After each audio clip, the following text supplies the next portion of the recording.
Sudah pernah haji Ustaz, haji lagi kalau ada kesempatan. Sudah pernah umrah Ustaz, umrah lagi, nggak masalah.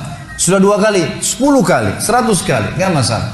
Karena kata Nabi SAW, haji dan umrah yang dikerjakan secara berkesinambungan, rutin, akan menghilangkan kesusahan hidup dan kemiskinan. Kata ulama, lawan miskin adalah kaya. Bukan kekayaan. Akan menghilangkan kesusahan hidup dan kemiskinan sebagaimana api menghilangkan karat dari besi. Jadi tidak ada orang yang pulang haji umrah itu kemudian miskin. Insya Allah tidak ada. Rutinkan. Saya tahu ada satu pengusaha di Jakarta, Masya Allah. Allah berkahi, sudah tua sekali. Mungkin umurnya sekarang sudah mendekati 90 tahun, 80 tahun lebih. Tapi masih sehat, masih jalan, banyak usahanya masih jalan. Dan saya dapat informasi dari berita yang saya bisa percaya, dia Masya Allah 3 minggu di Indonesia, seminggu selalu di Mekah sama Madinah. 1 bulan itu, 3 minggu Indonesia, 1 minggu di sana, ibadah sama istrinya berdua. Udah, tiap minggu. Subhanallah, buildingnya banyak di Jakarta. Disewain orang, dijual beli, lalu untung, Masya Allah. Dibuka rezekinya oleh Allah SWT. Jadi sering umrah, sering haji teman-teman sekalian. Kalau ada yang bilang sama saya, Ustaz, mana yang saya dahulukan? Saya mulai modal usaha atau saya umrah sama haji? Jawaban saya umrah sama haji. Kecuali Anda pertemukan dengan utang lain. Utang harus wajib didahulukan daripada ibadah-ibadah seperti ini. Tapi kalau enggak, maka lakukanlah umrah itu. Saya pernah bilang sama satu jemaah saya, waktu saya lagi umrah teman-teman sekalian, dan kalau ada memang teman-teman yang pas mau ikut ibadah umrah yang saya bimbing, nanti bisa ditanyakan kepada saya atau tanya kepada teman-teman panitia, saya akan informasikan. Karena di bulan Januari nanti saya ada bimbing umrah, Februari ada, Maret ada, April. Tapi tentu travelnya berbeda-beda ya, saya tidak fokus satu travel. Jadi saya memang pindah ke beberapa travel yang kira-kira bisa menjalankan program yang saya inginkan. Karena nanti di sana kalau saya bimbing harus tiap hari ikut taklim, gitu kan. Itu syaratnya. Jadi habis asar ikut taklim supaya memang mereka pulang bisa bawa ilmu. Ringkas cerita teman-teman sekalian, umroh dan haji ini kalau kita kerjakan maka akan sangat membantu untuk mendatangkan rezeki. Ada seorang jemaah pernah umroh dengan saya dari Irian kebetulan. Saya pernah dakwah sampai ke Irian, alhamdulillah. Kemudian dia dengar saya mau umroh, dia datang, sekeluarga ikut.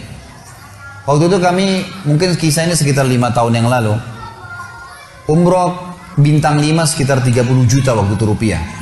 Dia tinggal satu kamar sama saya tanya, Pak, bayar berapa umrohnya? 30 juta Ustaz, 32 juta waktu itu. Mahal nggak Pak? Dia bilang ya sedang lah, karena memang beliau orang mampu. Terus saya bilang, Pak mau nggak kita hitung-hitung uang yang 32 juta yang Bapak keluarkan, anggap 35 juta itu dengan pahala yang Bapak dapatkan. Dia bilang memang bisa Ustaz. Saya bilang ya ada dalilnya saja. Baik, bagaimana rasionalnya? Saya bilang baik, kita hitung. Sekarang kebetulan waktu itu lagi di Mekah kebetulan, pulang dari sholat duhur, nunggu waktu asar. Saya bilang, Bapak sudah tahu belum ada hadis Nabi SAW yang berbunyi, sholat di Masjid Haram Mekah sama dengan 100.000 kali dibandingkan tempat lain. 100.000 kali. Saya bilang kalau kita ambil sholat wajib Bapak, ya, sholat wajib 1 hari 5 kali. Dan ini 1 hari cuma 1 kali. Subuh cuma sekali, duhur cuma sekali, asar cuma sekali, semua cuma sekali. Berarti kalau kita hitung 100.000 kali sama dengan 100.000 hari. Kalau kita hitung-hitung rasionalnya, 100.000 hari, 100.000 dibagi jumlah hari setahun, 365 hari, akan keluar angka kurang lebih kalau saya tidak salah, 274 tahun. Berarti 1 kali sholat di Masjid Haram Mekah, sama dengan 274 tahun sholat di Indonesia. Gitu kan? Itu kalau sholat sendiri.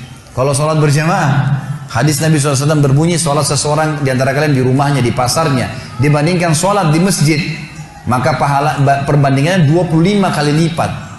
Kalau 25 kali lipat teman-teman sekalian, 274 tahun dikali 25, itu keluar angka kurang lebih 6.500 tahun. 6.500 tahun, ini bukan waktu yang sedikit.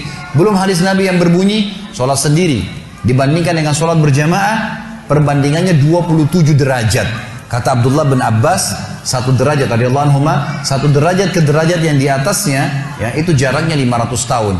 Berarti sholat sendiri dengan berjamaah bedanya 12.000 tahun, gitu kan? Ini luar biasa fadilahnya. Coba kalau kita sholat 6.500 tahun dibagi 32 tahun, 32 juta atau 35 juta, berapa nilainya tuh? Belum sudah masuk include tiket pesawatnya, hotelnya, makannya, belum lagi kita dapat pahala-pahalanya, gitu kan? Belum pengalaman-pengalaman, kita bisa kunjungin wilayah Uhud perangnya Nabi SAW, belum bisa mengunjungi kuburan Nabi SAW, mengunjungi kuburan Baqi, kuburan para sahabat dan seterusnya, banyak fadilah. Jadi banyak hal yang didapatkan gitu kan. Baik, jadi haji dan umroh salah satu faktor penambah rezeki.